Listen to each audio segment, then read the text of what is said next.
Salam alaikum, bonjour messieurs, dames, que la paix et le salut de Dieu, l'Éternel, le Tout-Puissant soit sur vous, Inch'Allah. Aujourd'hui nous sommes le 8 avril, nous fêtons la Saint-Julie, bon 8 avril à tout le monde. C'est la Saint-Julie, donc Allah Yahma. Sainte-Julie de Billard, née Marie-Rose Julie Billard le 12 juillet 1751 à Quevilly, près de Compiègne, dans l'Oise, en France, est décédée le 8 avril 1816 à Namur, royaume des Pays-Bas, actuelle Belgique. Est une religieuse française fondatrice des Sœurs de Notre-Dame. Béatifiée par Pie X le 13 mai 1906, Julie Billard est canonisée par Paul VI le 22 juin 1969. Liturgiquement, elle est commémorée le 8 avril.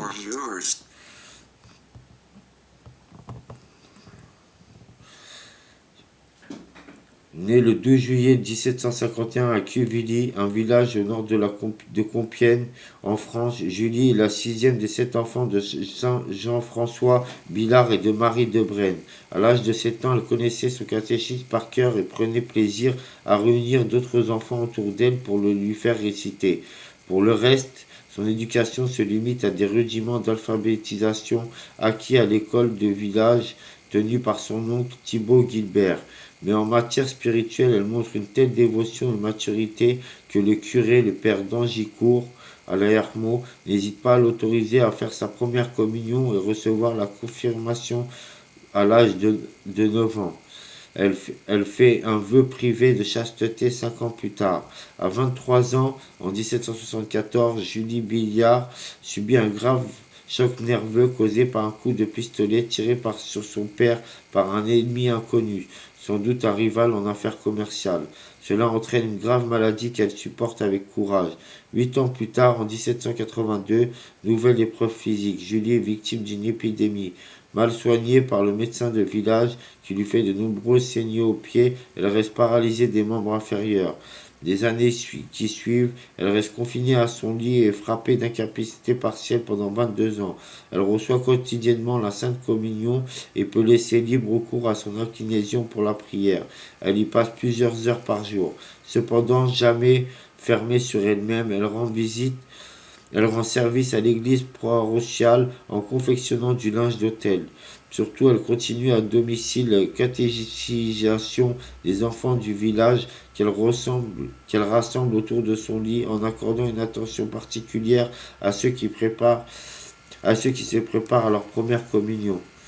À Amiens, où elle est réfugiée avec la comtesse Baudouin, durant la période révolutionnaire, un petit groupe se forme autour d'elle, comprenant Françoise de Gisancourt et Françoise Blin de Bourdon, 38 ans, qui avaient échappé de peu à la terreur, ainsi que d'autres, qui se réunissent dans la chambre de la sainte handicapée qui les forme à une vie intérieure plus profonde et au service de Dieu et des pauvres.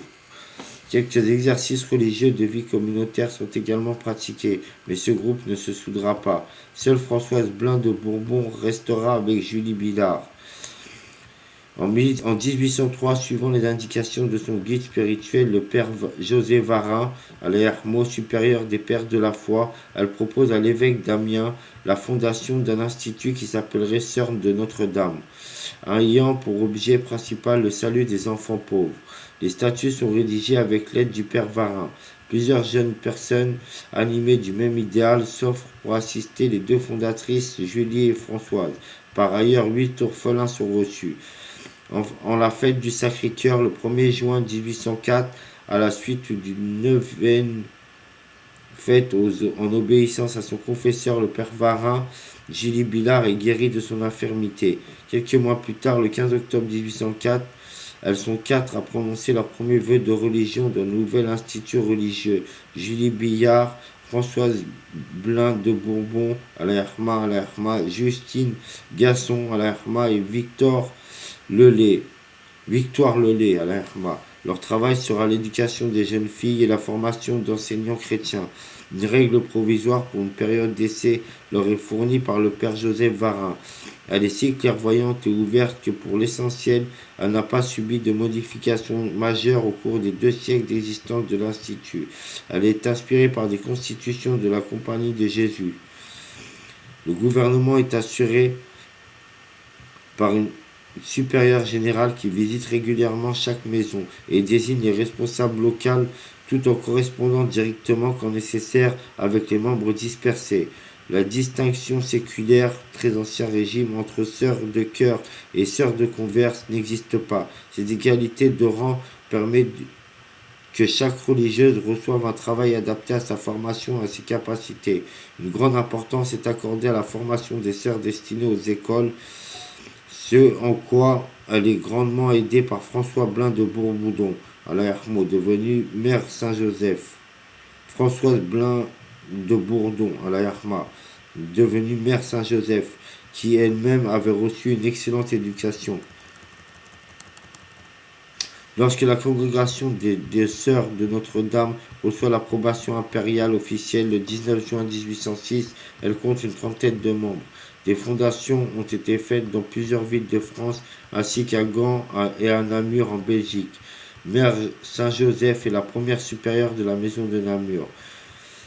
En l'absence de Père Varin, le confesseur de la communauté, l'abbé Louis de Saint-Bussy-Saint-Estève, ancien prêtre réfractaire et fort marqué de l'esprit de restauration post-révolutionnaire, tente d'instaurer aux religieuses des changements aux statuts et règles de la nouvelle congrégation afin d'en amener l'esprit et la vie aux anciens ordres monastiques.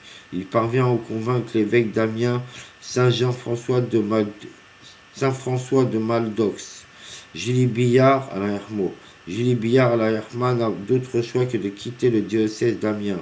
Par ailleurs, fort satisfait du travail accompli dans son diocèse par les Sœurs de Notre-Dame à la Herma, qui s'y trouve déjà, Monseigneur Joseph Pisani de la Gaude, évêque de Namur à la Hermo, s'empresse d'inviter Julie Billard à faire de sa ville épiscopale le centre de sa congrégation. Afin de quitter Amiens, mère Julie Billard présente la situation aux membres de la congrégation. Elles sont libres de la suivre à Namur ou de rester à Amiens. Tous, sauf deux, choisirent de l'accompagner à Namur. Ainsi, au cours de l'hiver 1809, le couvent de Namur devient la maison mère de la congrégation des Sœurs de Notre-Dame, ce qu'elle est encore aujourd'hui. Reconnaissant son erreur, Monseigneur de Mandox fait tout pour que les sœurs reviennent dans son diocèse. La mère Julie Billard lui rend visite, mais constatant que les obstacles à leur épanouissement apostolistique ne sont pas encore entièrement levés, retourne définitivement à Namur. Les 7 dernières années de sa vie se passent à consolider la jeune congrégation, y formant ses filles à une pitié solide et à une vie intérieure intense, dont elle est elle-même le modèle. Maurice de Broglie, évêque de Gand à la Hermo, dira que de Julie de Billard qu'elle a sauvé plus d'âmes par sa vie intérieure d'union intense à Dieu que par son activité apostolique. En l'espace de 12 ans, de 1804 à 1816, la mère Julie Billard a fondé 15 couvents et comme supérieure générale, fit plus d'une centaine de voyages pour les visiter régulièrement, souvent dans des conditions pénibles de transport, et entretenu une correspondance suivie avec ses filles spirituelles. Des centaines de ces lettres sont conservées aux archives de la maison mère. En 1815, la Belgique est le champ de bataille des guerres napoléoniennes, ce qui donne beaucoup d'anxiété à la supérieure générale, car plusieurs de ces couvents se trouvent sur les chemins des armées, mais ils sortent de la tourmente sans dommage majeur. En janvier 1816, Julie Billard tombe malade. 3 mois plus tard, le 8 avril 1816, elle meurt au couvent de Namur qu'elle avait fondé plusieurs années auparavant. Son corps y repose dans la chapelle. Elle avait 65 ans. À la Herma, Julie de Billard. Voilà, la Herma, Julie de Billard. Alors, le 8 avril aussi, bon 8 avril à tout le monde. On fête la Saint-Gauthier, la Saint-Autier, la Saint-Gaultier, la Saint-Gauthier, la Saint-Valder, la Saint-Walter, la Saint-Walter, la Saint-Waltro, la Saint-Julie, la Saint-Julia,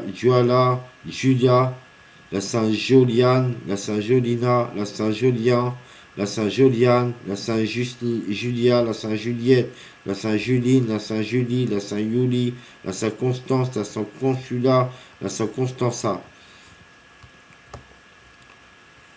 On fête la Saint-Julia, la Saint-Hermance, la Saint-Hermas, la Saint-Hermès, la Saint-Hérodion, la Saint-Hite, la Saint-Julie, la Saint-Julite, la Saint-Perpète, la Saint-Rédempte.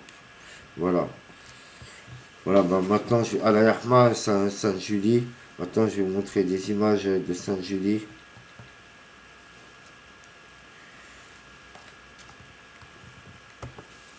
Voilà, Sainte-Julie, c'était elle. Et à la Herma, Sainte-Julie. Bon 8 avril à tout le monde. À la Herma, Sainte-Julie. Voilà, ça, c'est la chapelle Sainte-Julie à Namur. C'est la chapelle Sainte-Julie à Namur, en Belgique. À la Herma, Sainte-Julie.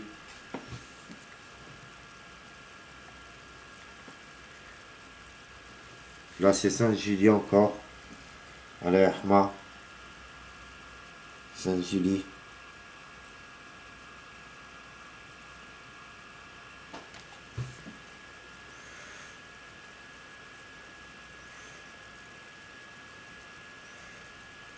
Là, voilà, là aussi, là, c'est Sainte-Julie. Là aussi, à la Herma, Sainte-Julie. Sainte-Julie, voilà, comme ça. Sainte-Julie à la Herma. Bah, bon avril à tout le monde, Inch'Allah. Et que la paix et le salut de Dieu, l'Éternel, le Tout-Puissant, notre Seigneur, soit sur vous, Inch'Allah. Et surtout, Salam alaikum dans la vie. Hein. Merci, merci messieurs, dames, et Salam alaikum surtout.